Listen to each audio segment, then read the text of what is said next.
আসসালামু আলাইকুম দর্শক, জামিলুর রহমান আপনাদের স্বাগত জানাচ্ছি। সিলেটে আজকে দুটো ম্যাচ রয়েছে। প্রথম ম্যাচে ঢাকা না প্রথম ম্যাচে কে যেন রাজশাহী, একদমই আপনি আমাকেই পরীক্ষা করতে যাচ্ছিলেন তাই তো? রাজশাহী এবং রংপুর ডাবল। আর দ্বিতীয় ম্যাচে এবার আপনি বলুন। চিটাগাং নাকি?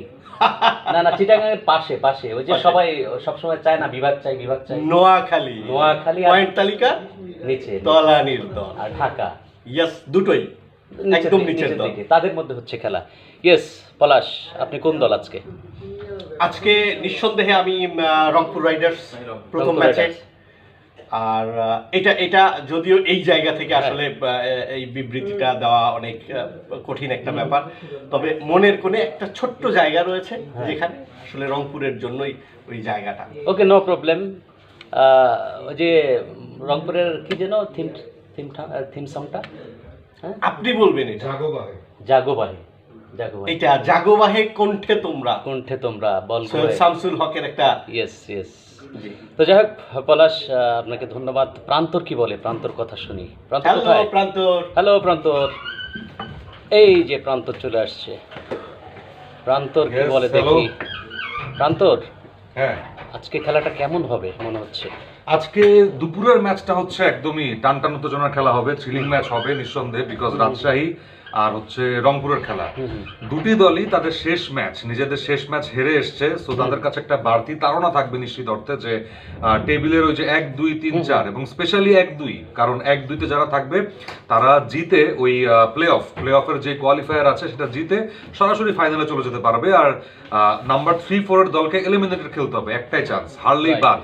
সো এই জন্য রাজশাহী রংপুর দুজনেই চাবে যে দুই দলটাই প্রথম 1-2-3-4 পজিশনে থাকতে, তারপরে 1-2-এ কে থাকবে এই জিনিসটাও কিন্তু আজকের ম্যাচে অনেকটা আমরা বুঝতে পারবো যে রাজশাহী এবং রংপুর দুইটা ইনফর্ম দল, এবং এই ইনফর্ম দলের লড়াইটা হাড্ডাহাড্ডি হবে, এবং এই হাড্ডাহাড্ডি জিনিসটা আরেকটু হাড্ডাহাড্ডি হবে ওই যে টেবিলের 1 আর 2-তে থাকার জন্য, কারণ ওপর দিকে চাপ বাড়ছে, চট্টগ্রাম চাপ দিচ্ছে, সেখানে আবার সিলেট টাইটান্সও চাপ দিচ্ছে, ঢাকা যে কোনো মুহূর্তে আবার এই 1 থেকে 4-এর মধ্যে একটু গুতাগুতি করতে পারে ঢুকতে। সো সবকিছু মিলিয়ে আমি বলবো যে এই ম্যাচটাতে আমাদের একটু খেয়াল রাখতে হবে, আমাদের কান পেতে থাকতে হবে নিঃসন্দেহে। বাংলাদেশ বেতারের কমবক্সে আমরা আছি আজকে। আর দিনের দ্বিতীয় ম্যাচে মানে নোয়াখালী, ঠিক আছে, নোয়াখালী একটা ধাক্কা দিয়েছে, একটা নাড়া দিয়েছে ভূমিকম্পের মতো, রিক্টার স্কেলটা খুব বেশি না, রিক্টার স্কেল আপনার 4-4.5 এরকম। সো ঢাকার বিপক্ষে খেলা, এবং ঢাকাও কিন্তু অনেকটা ধুকছে। নোয়াখালী যেহেতু জিতেছে শেষ ম্যাচটা, তারা একটু উজ্জীবিত আছে যে আরো কয়টা ধাক্কা দেওয়া যায় কিনা। ঠিক আছে প্রান্তর, আপনার জন্য শুভকামনা। ধন্যবাদ। আমরা ইসমাইল হোসেন মিলন আজকে আমাদের সঙ্গে যুক্ত আছেন, নতুনভাবে যুক্ত হয়েছেন কমেন্ট্রি প্যানেলে, তার কাছে শুনব। মিলন, আপনাকে ওয়েলকাম করছি, আপনার জন্য শুভকামনা। এবং আজকের ম্যাচে আপনি কাকে এগিয়ে রাখছেন? বিশেষ করে সেকেন্ড ম্যাচটার কথা যদি বলি, পয়েন্ট টেবিলের তলানিতে রয়েছে নোয়াখালী এক্সপ্রেস এবং ঢাকা ক্যাপিটালস। চাপহীন খেলা মনে হয় তাদের, তাই না?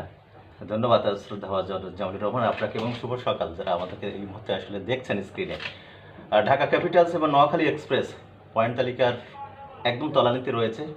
তবে আজকের প্রথম যে ম্যাচটা অনুষ্ঠিত হবে রংপুর রাইডার্স এবং রাজশাহী ওয়ারিয়র্স, দুই দলের জন্য কিন্তু খুবই গুরুত্বপূর্ণ ম্যাচ। ইতিমধ্যে রাজশাহী ওয়ারিয়র্স 6 ম্যাচে 4 জয় 8 পয়েন্ট নিয়ে কিন্তু প্লে অফের দৌড়ে চতুর্থ স্থানে রয়েছে।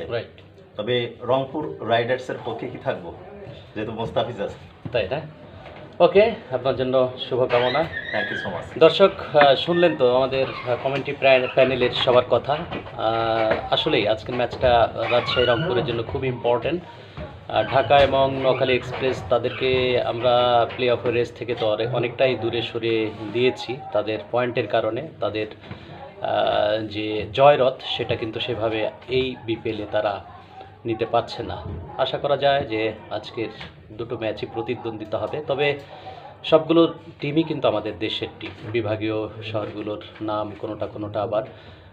তবে খেলাটা প্রতিদ্বন্দ্বিতাপূর্ণ হোক, ক্রিকেটের জয় হোক, এমনটাই প্রত্যাশা আমাদের সকলের। আপনারা খেলার বাংলা ধারাভাষ্য শুনতে বাংলাদেশ বেতারের সঙ্গে থাকতে পারেন মধ্যম তরঙ্গ 630 কিলোহার্টজে, একসঙ্গে FM ব্যান্ডে, পাশাপাশি মোবাইল অ্যাপ এবং ওয়েবসাইটের মাধ্যমে। আপনাদের সবার জন্য শুভকামনা।